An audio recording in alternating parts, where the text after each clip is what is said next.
해마다 1월이 되면 저희는 많은 다짐과 각오로 한 해를 시작합니다. 올해는 영적인 성숙과 성장을 위해 예배의 자리에서 열심을 내야겠다 다짐하면서 새벽 기도의 자리를 사모하기도 하고, 또 섬김에 힘쓰기 위해서 청지기로 결단하기도 하고, 또 건강을 위해서 운동이나 또 다이어트를 결심하기도 하죠.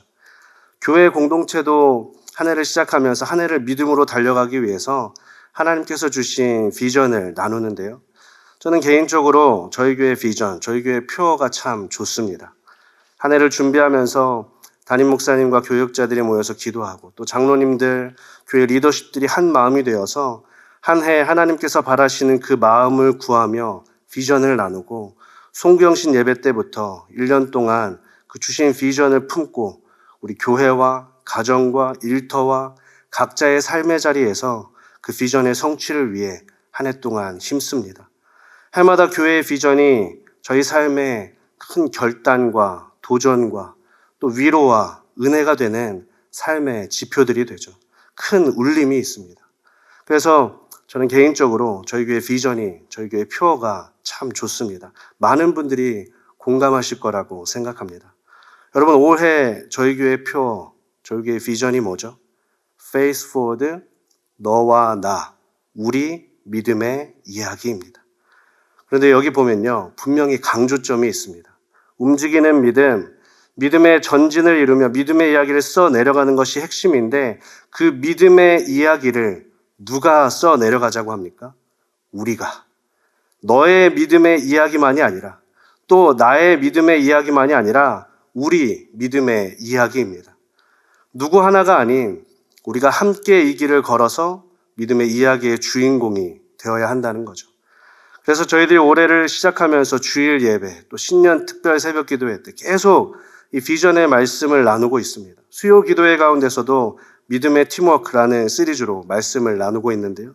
오늘은 믿음의 팀워크 마지막 세 번째 시간으로 에베소서의 말씀을 통해서 믿음의 이야기의 주인공이 되어야 할 너와 나, 우리에 대해서 성경이 뭐라고 이야기하고 있는지 함께 살펴보려고 합니다.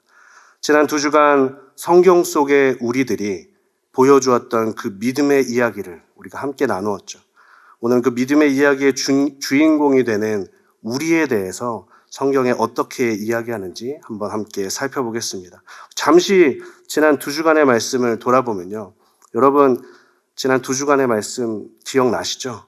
1월 첫 번째 수요 기도회 때 우리 방진환 목사님께서 여호수아 6장의 말씀을 통해서 여리고성 함락 사건 가운데 있었던 하나님의 은혜의 말씀을 전해주셨습니다. 하나님께 붙들려서 믿음의 지체들과 함께 그 무력해 보이는 시간을 지나서 예배 행렬에 참여해서 하나님의 때를 잠잠히 기다리면, 그러면 우리 삶의 여리고성과 같은 그 도무지 감당할 수 없는 크고 견고한 성읍도 무너지고, 우리가 하나님께서 올 한 해 우리에게 약속하신 그 약속의 땅으로 전진할 수 있다. 우리가 함께 나누었습니다. 지난 수요일 두 번째 말씀은 한효 목사님께서 느헤미야 4장 말씀을 전해주셨죠. 어떠한 상황 속에서도 초점을 잃지 않는 기도로 시작되는 함께하는 믿음, 또 마음을 모으는 함께하는 믿음, 마지막으로 두려움의 대상을 사람이나 상황이 아닌 하나님께 두는 함께하는 믿음, 그 함께하는 믿음을 통해 산발락과 도비아와 같은 대적자들이 틈타는 우리 삶 속에서도 우리는 하나님 안에서 믿음으로 무너진 그 인생의 성벽들을 재건할 수 있다. 우리가 함께 나누고 기도했습니다. 하나님께 붙들려서 믿음의 지체들과 함께 예배하고, 또 초점을 잃지 않고 기도하며 마음을 모으는 그 믿음의 팀워크가 있으면 견고한 성읍을 무너뜨리기도 하고, 또 절대 불가능할 것처럼 보이는 성벽을 다시 세울 수도 있습니다. 인생에 마주한 견고한 성을 허무는 것도, 또 흔적조차 없이 사라진 성벽을 다시 세우는 것도 하나님께 붙들린 믿음의 지체들의 믿음의 팀워크로 가능하고, 또 그 삶의 고백들이 우리의 믿음의 이야기가 된다는 거죠. 2025년 한 해가 이런 우리의 믿음의 이야기가 펼쳐지는 한 해가 되기를 주님의 이름으로 축복합니다.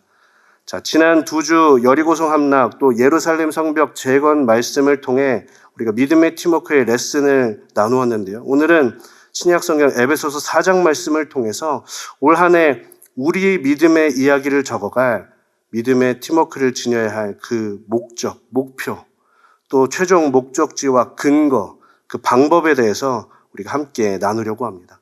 먼저 결론부터 말씀드리면 저희들의 목적지, 우리의 목표, 우리의 골은요, 저희 함께 나아가야 할 우리 믿음의 이야기의 그 최종 목표는 우리는 함께 자라 그리스도의 장성한 분량에 이르러야 합니다.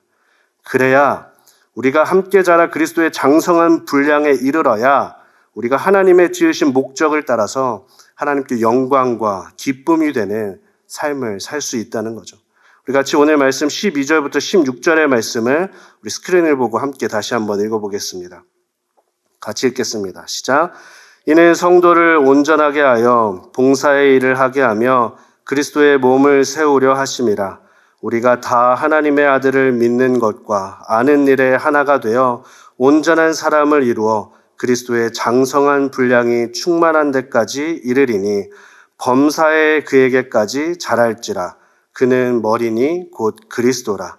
그에게서 온 몸이 각 마디를 통하여 도움을 받음으로 연결되고 결합되어 각 지체의 분량대로 역사하여 그 몸을 자라게 하며 사랑 안에서 스스로 세우느니라. 성도를 온전하게 하여 무엇을 하기 위해서요? 그리스도의 몸을 세우시기 위해. 그러기 위해서 믿는 것과 아는 일에 하나 되어서 그리스도의 장성한 분량이 충만한 데 이르러야 합니다. 여러분, 스포츠 경기를 보면 개인 종목도 있고 팀 종목도 있죠. 저는 개인적으로 여러분이 잘 아시는 것처럼 축구를 참 좋아합니다.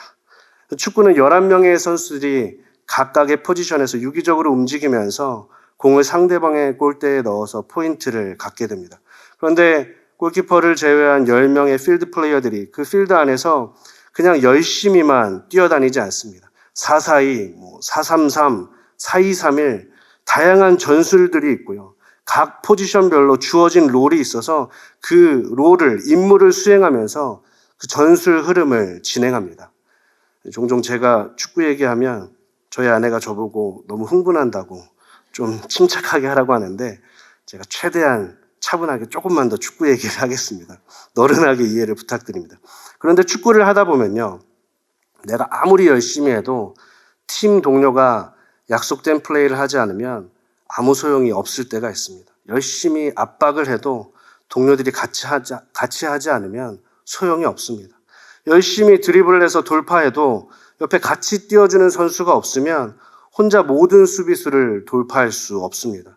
빈 공간에서 자꾸 움직여주고 공을 소유한 선수가 여러 옵션을 가질 수 있도록 서로 움직여줘야 합니다. 그래서 축구에서는 내가 한 발을 더 뛰면 우리 편이 편안해진다라는 말도 있습니다. 그렇게 전술적으로 움직이는 팀을 지향하면서 원팀, 그 원팀 스피릿을 강조합니다. 그런데 정말 훈련이 잘 된 팀의 움직임을 보면요, 감독의 전술 지시를 따라서 공을 소유한 선수나 공이 없는 선수나 아름답고 자연스럽게 그 흐름을 따라서 부드럽게 움직이는 것을 보게 됩니다. 마치 11명의 선수들이 한 몸인 것처럼 그렇게 움직일 때가 있습니다. 그러면 어떤 상대와 만나도 우리 팀의 플레이를 하게 됩니다. 아무리 강한 상대를 만나도 이겨내게 됩니다. 오늘 성경은 저희 믿음의 팀워크, 그 팀 스피릿이 원팀을 넘어 어디까지 가야 한다고 이야기합니까? 그리스도의 몸을 이루기까지. 각각의 지체가 그리스도의 장성한 분량에 이르러서 예수 그리스도가 머리가 되시는 한 몸을 이루는 데까지 가야 한다 이야기합니다. 원팀에 그치지 않고 그 이상 한 몸이 되는 데까지 나아가 그리스도의 몸이 되어야 합니다. 그러면 우리가 살아갈 이 세상의 그 수많은 영적 전쟁, 하루하루의 영적 전투, 그 치열한 영적 믿음의 경기에서 우리가 그리스도의 몸이 되어 승리할 수 있고 인생의 목적을 따라 하나님께 영광과 기쁨이 될 수 있다는 겁니다. 사랑하는 기도자 여러분, 2025년 우리 토렌스 장로교회가 우리가 그리스도 안에 원팀을 넘어 그 이상으로 예수 그리스도가 머리가 되시는 한 몸, 원 바디가 되기를 주님의 이름으로 축복합니다. 각자의 삶 속에서 부단히 연습하면서 우리가 다 열심히 자라서 그리스도의 장성한 분량에 이르고, 그래서 주님이 머리가 되셔서 가자, 이거 하자, 또 멈추자 하실 때 주님의 명령을 따라서 아버지의 일들을 이루는 주님의 건강한 몸이 되기를 간절히 소원합니다. 그때 우리가 우리 삶 속에 여리고성을 무너뜨릴 수 있고 또 예루살렘 성벽을 다시 세울 수도 있는 줄 믿습니다. 여러분, 저희들이 앞서 나눈 여호수아와 느헤미야 말씀 한번 다시 떠올려 보십시오. 그 백성이 주님 안에 한 마음으로 한 몸이 되어서 무기력함을 이기고 삶의 예배자가 되어서 그렇게 여리고성을 돌았기에, 그래서 하나님의 때에 그 놀라운 역사가 일어나지 않았습니까? 그때 한 마음, 한 몸이 되지 않고 누군가는 옆 사람과 떠드는 지체가 있고 또 비난하고 다른 의견을 내세우는 지체가 있었다면 저희들은 지금 성경의 여리고성의 이 은혜의 역사를 볼 수 없었을 겁니다. 아이성의 슬픈 영적 실패의 이야기만 남았겠죠. 예루살렘 성벽도 마찬가지죠. 느헤미야를 시작으로 이스라엘 백성들이 하나님 안에 한 몸이 되어서 초점을 잃지 않고 기도하고 마음을 모으고 두려움의 대상을 사람이나 상황이 아니라 하나님께 두는 함께하는 믿음으로 그 사명을 감당했기에 산발락, 도비야, 그 대적자들의 방해와 음모와 공작 속에서도 사명을 완수할 수 있었던 것 아닙니까? 2025년 한 해 저희들이 가정과 또 일터와 우리 교회에서 우리가 함께 자라 그리스도의 한 몸이 될 때 우리 삶의 여리고성이 무너지고 우리 삶의 예루살렘 성벽이 다시 세워질 줄 믿습니다. 그런 원팀, 그 이상의 그리스도의 한 몸, 원 바디가 되는 너와 나, 우리들이 되기를 주님의 이름으로 축복합니다. 자, 그렇다면 우리가 한 몸, 그리스도의 몸이 되고자 하는 그 근거는 무엇입니까? 우리가 원팀, 그 이상이 되는 근거는요, 우리의 믿음은 오직 하나이기 때문입니다. 아멘이십니까?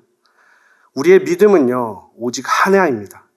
오늘 성경에서 바울 사도는 우리가 하나됨을 지켜야 하는 이유, 그 하나됨의 근거 7가지를 4절부터 6절까지 이야기해 줍니다. 우리 같이 4절, 5절, 6절의 말씀 다시 한번 읽어보겠습니다. 같이 읽겠습니다. 시작. 몸이 하나요 성령도 한 분이시니 이와 같이 너희가 부르심의 한 소망 안에서 부르심을 받았느니라. 주도 한 분이시요 믿음도 하나요 세례도 하나요 하나님도 한 분이시니 곧 만유의 아버지시라. 만유 위에 계시고 만유를 통일하시고 만유 가운데 계시도다. 자, 그리스도의 몸된 교회를 하나 되게 하신 7가지 근거가 무엇입니까? 몸, 성령, 소망, 주, 믿음, 세례, 하나님, 이 모든 것이 하나이기 때문입니다. 그럼 제가 한번 여쭤보겠습니다. 여러분, 제가 믿는 하나님과 여러분이 믿는 하나님 같은 분이십니까? 아니면 다른 분이십니까? 우리 옆에 함께 예배하는 형제자매들에게 한번 물어볼까요? 저와 같은 하나님을 믿고 계십니까? 한번 물어보죠. 저와 같은 하나님을 믿고 계십니까? 어떤가요? 혹시 저희 가운데 뭔가 색다른 하나님을 믿고 계신 분이 계십니까? 여러분, 성령님은 어떻습니까? 제가 믿는 성령님, 제 안에 살아 역사하시는 그 하나님의 영이신 성령님과 예배자 여러분 안에 역사하시는 성령님, 같은 분이십니까? 다른 분이십니까? 이 질문에 고민하시거나 망설이시면 곤란합니다. 같은 분이십니다. 지금 성경은요, 이 사실을 명백하게 이야기해주고 있습니다. 우리의 몸이 하나인 것처럼 성령님은 한 분이시고 우리에게 주신 소망도 한 소망이라고, 주님이 나의 주님, 너의 주님이 다른 것이 아니라 우리 구원자 되신 주님은 한 분이시고 그 믿음도, 믿음의 고백인 세례도 하나라고, 우리 주님 되신 하나님은 오직 한 분이시라고 너무 당연한 이야기를 다시 이야기해 줍니다. 왜 그렇습니까? 너무 당연한 이야기가 아닌 시대를 저희들이 살아가기 때문입니다. 그리스도인들에게 이 당연한 사실이 자꾸 부정되는 시대가 다가오기 때문입니다. 당시 이 말씀이 주어진 에베소 교회는요, 소아시아 7교회, 초대교회 가운데 첫 번째로 세워진 교회였습니다.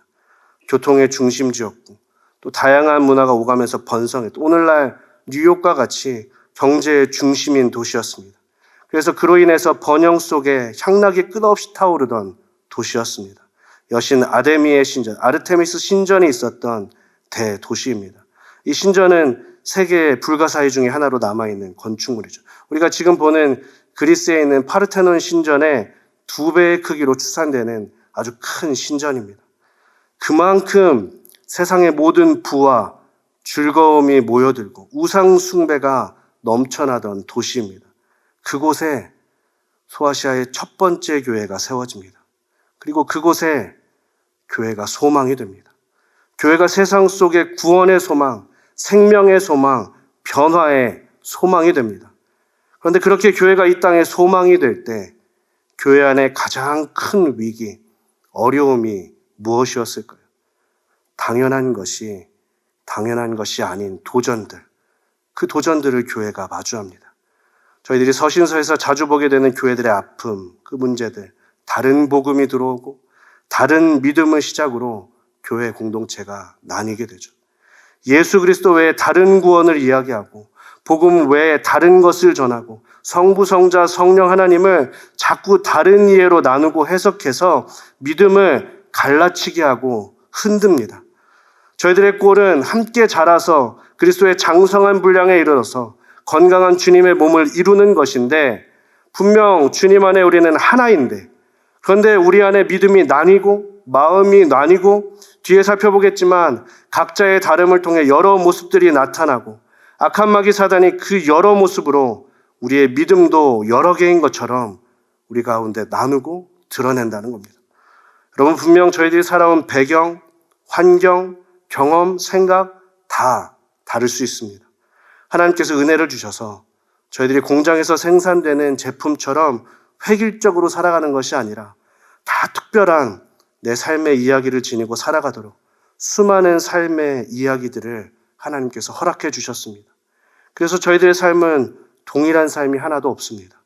모든 영혼이 하나님 안에 특별하고 개별적인 다르게 지어진 존재들입니다. 그런데 이렇게 저희들의 다양함, 다름 속에서도 절대 변치 않는 진리가 있습니다. 저 여러분의 인생이 속한 우리의 구원자이시고 우리의 삶을 주장하시는 성삼위 하나님, 우리 구주 예수 그리스도 성령 하나님, 믿음은 오직 하나입니다. 몇 주 전 교우분들과 점심 식사 교제를 하는데 한 분이 이전에 들었던 설교에 대해서 말씀하시면서 현대 그리스도인들의 적은 엔타이 크리스찬들이 아니라 리버럴 크리스찬이다 라는 설교를 들으셨다고, 그 설교가 마음에 와 닿았다고 나눠주시더라고요. 그 식탁에서 제가 그 이야기를 들으면서 100% 동의했습니다. 오늘 말씀을 준비하면서도 다시 그 말씀이 떠올랐습니다. 다양성을 가장한, 존중을 가장한, 인격적으로라는 말을 표면에 내세운 악한 사단의 전술. 그것은 마치 아닌 듯 교묘한 말들과 논리로 우리의 믿음을 한 믿음에서 다른 마음을 품게 하는 악한 자의 계략입니다. 사랑하는 기도자 여러분, 저희들의 믿음이 사단에게 이끌려서 갈라치게 되지 않기를 간절히 소원합니다. 우리 믿음의 근거는 오직 하나, 몸이 하나이듯 성령, 소망, 주, 믿음, 세례, 하나님이 오직 하나임을 믿습니다. 여러분, 이 믿음을 부정하는 시대가 물밀듯이 우리의 삶에 침투합니다. 악한 마귀 사단이 더 다양한 전술로, 더 다양한 모습으로 저희의 신앙을 흔듭니다. 저와 여러분을 흔들어서, 우리를 흔들어서 주님의 몸으로 자라지 못하고 주님의 몸의 역할을 하지 못하게, 교회가 세상의 소망이 되지 못하게 우리를 흔듭니다. 여러분, 다른 믿음은 없습니다. 믿음은 오직 하나입니다. 이 믿음을 굳세게 지킴으로 2025년 이 땅에 소망이 되는 우리, 함께 자라 주님의 건강한 몸, 사명을 감당하는 교회다운 교회가 되는 우리가 되기를 주님의 이름으로 축복합니다. 그렇게 한 몸을 이루며 한 믿음으로 걸어가는 너와 나, 우리 믿음의 이야기를 통해서 우리의 가정과 우리의 일터와 우리의 삶의 자리가 하나님께서 영광 받으시는, 기뻐하시는 복된 자리가 될 줄 믿습니다. 자, 그렇다면 우리 믿음의 이야기를 적어갈 우리의 목표가 함께 자라서 그리스도의 장성한 분량에 이르러서 하나님께 영광과 기쁨이 되는 것이고, 그래서 우리는 그 원팀을 넘어서 그 이상으로 원바디가 되어야 하는데 그 근거는 우리의 믿음이 오직 하나이기 때문이라면 그렇다면 우리는 어떻게 그리스도의 장성한 분량으로 자라서 그리스도의 몸이 될 수 있을까요? 마지막 세 번째가 그 방법인데요. 우리는 머리 되신 그리스도에게 연결되어서 믿는 것과 아는 일의 하나됨으로 세 가지 필승 전략을 익혀야 합니다. 오늘 1절부터 3절에 보니까 바울 사도가 에베소 교회 성도들에게 또 오늘 저희들에게 이 필승 전략 세 가지를 알려주는데 우리 1절부터 3절의 말씀 같이 읽어보겠습니다. 같이 읽겠습니다. 시작. 그러므로 주 안에서 갇힌 내가 너희를 권하노니 너희가 부르심을 받은 일에 합당하게 행하여 모든 겸손과 온유로 하고 오래 참음으로 사랑 가운데서 서로 용납하고 평안에 매는 줄로 성령이 하나 되게 하신 것을 힘써 지키라. 원팀을 넘어 그 이상 그리스도의 몸이 되는 노하우 세 가지, 우리가 세상의 도전에 승리하는 필승 전략 세 가지는요, 겸손, 온유, 오래 참음입니다. 우리가 부르심을 받은 일에 합당하게 행하는 것, 우리가 겸손하고 온유하고 우리가 오래 참을 때 결국 주님이 말씀하신 그 사랑과 용납이 우리에게 나타나게 되고 그러면 성령이 하나 되게 하신 것을 우리가 지킬 수 있다는 겁니다. 여러분, 그렇다면 겸손, 온유, 오래 참음이 무엇입니까? 겸손은 나를 낮게 여김으로 남을 낮게 여기는 마음입니다. 겸손이 가장 먼저 나오는 것은 이 겸손이 중심이 되기 때문입니다. 그런데 여러분, 당시 1세기, 2세기에 이 겸손은 사회적 덕목이 아니었습니다. 헬라 문학 작품들 속에서 이 겸손은요, 마음이 약한 것, 비굴한 마음, 품위를 떨어뜨리는, 심지어 어떤 작품에서는 비열한 생각, 나쁜 생각으로도 여겨집니다. 여러분, 겸손의 반대가 무엇입니까? 겸손의 반대는 교만이죠. 교만. 당시에는 겸손은 미련한 것이고 교만은 자신을 과시하는, 드러내는 것으로 여겨졌습니다. 그러니까 겸손은 딱 크리스찬 정체성과 부합되는 거죠. 왜요? 우리는 세상과 다르거든요. 세상은 우뚝 서서 앞서는 것을 덕목으로 이야기하지만 주님이 보여주신 삶의 모범은 낮아지는 겸손의 삶이었습니다. 그래서 바울 사도는 오늘 에베소서의 말씀에서 또 골로새서에서 교회를 하나 되게 하는 그 첫 번째로 겸손을 이야기하는 겁니다. 두 번째는 온유인데요. 온유는 부드러움, 유함이죠. 강함 속에 나타나는 부드러움. 힘이 없기 때문이 아닙니다. 능력이 없어서가 아닙니다. 내적으로는 강하지만 자기 유익이나 타인의 불이익을 위해서 내세우고 함부로 사용하는 것이 아니라 필요한 곳에 강함을 나타낼 수 있는 힘, 그 힘이 온유입니다. 그래서 온유의 반대는 무례함입니다. 온유의 반대는 강함이 아닙니다. 함부로 하는 태도, 가혹한 태도입니다. 온유는 이미 그 안에 강함이 담겨 있습니다.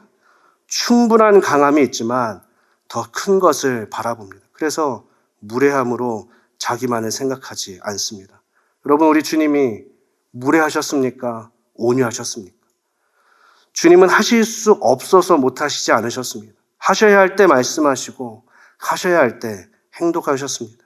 십자가에서 당장 내려오실 수 있으셨지만 그렇게 하지 않으셨습니다. 우리 주님은 온유하셨습니다. 마지막은 오래 참음인데요. 인내죠. 인내는 포기하지 않는 겁니다. 하나님의 마음, 그 사랑의 근원입니다. 그래서 고린도전서 13장 사랑장을 보면 사랑에 대해서 이야기할 때 가장 먼저 나오는 것이 오래 참는 것, 인내입니다. 13장 보여주시죠. 네, 사랑은 오래 참고 그리고 이어서 온유, 교만, 무례함, 자기 유익을 구하는 것이 뒤를 이어서 나타납니다. 그러니까 정리하면 우리가 원팀을 넘어 그 이상으로 그리스도의 몸이 되는 비결, 한 몸이 되는 필승 전략 세 가지는요, 겸손, 온유, 오래 참음이고 그 하나됨을 해치는 것, 우리를 갈라지게 하는 것은 방해 전략 세 가지는 교만, 무례, 분냄, 이 세 가지인 겁니다. 사랑하는 기도자 여러분, 2025년 한 해 우리가 겸손하고 온유한, 오래 참을 줄 아는 주의 자녀들이 되기를 간절히 소원합니다.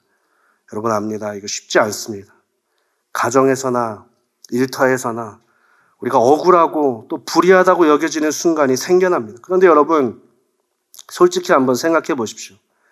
저와 여러분이 모두 이것이 쉽지 않다는 것을 알면서도 우리가 받은 은혜가 너무 크기 때문에 하나님의 그 사랑, 저와 여러분을 향한 아버지의 그 은혜가 우리가 당하는 일들과 비견할 수 없는 큰 은혜인 것을 알기 때문에 그래서 우리가 주님 앞에 나오지 않습니까? 여러분, 저희들이 아무것도 모르고 신앙생활하는 것 아니지 않습니까? 주님이 좁은 길을 지나 좁은 문으로 가야 한다고 다 말씀하셨는데 그 말씀을 우리가 다 듣고 알고 믿어서 그래서 이렇게 주님의 몸을 이루겠다고 발버둥 치면서 은혜 충만함으로 살아가겠다고 우리가 나오는 것 아닙니까? 여러분, 당연히 이 길은 쉽지 않습니다. 매 순간순간 굉장히 도전적이고 또 스스로 포기하고 싶은 순간들이 넘쳐날 겁니다. 나도 모르게 교만함에 휩싸일 때가 있을 겁니다. 나도 모르게 나의 의로 정죄하는 말들이 쏟아질 때가 있을 겁니다. 너무 밉고 증오하는 관계, 분노가 차고 넘치는 순간들이 있을 겁니다. 세상은 말할 것도 없고 교회 공동체 안에서도 마찬가지일 겁니다. 그러나 그때 다시 주님을 바라보며 우린 할 수 없지만 우리를 위해 십자가에서 죽으시고 부활하신 주님이, 우리의 소망이 되어주신 주님이 우리로 능히 감당케 하실 줄 믿습니다. 다시 주님을 바라보며 다시 은혜에 잠겨 성령 안에 평안에 매는 줄로 하나 되어서 그 도전과 위기를 감당하는 저와 모든 기도자 여러분이 되기를 주님의 이름으로 축복합니다. 여러분, 오늘 사도 바울은 에베소서의 말씀을 통해 이야기합니다. 함께 자라 그리스도의 장성한 분량에 이르러야 한다고. 우리가 원팀 그 이상이 되어야 하는 것은 우리의 믿음은 오직 하나이기 때문이다 이야기해 줍니다. 그리고 우리가 하나됨으로 세 가지 필승 전략, 겸손, 온유, 오래 참음을 통해 머리 되신 그리스도에게 연결되어서 주님의 건강한 몸을 이룰 수 있다 전해줍니다. 오늘 말씀을 기억하며 한 주간 우리가 교만과 무례와 분냄을 그치고 서로를 칭찬하고 품어줄 수 있는, 자랑하는 우리가 되면 좋겠습니다. 그래서 말씀을 마치면서 한 가지 숙제를 드리고 싶습니다. 한 주간 우리 교회, 우리 살림, 내가 속한 공동체, 우리를 좀 칭찬하고 자랑하기에 힘썼으면 합니다.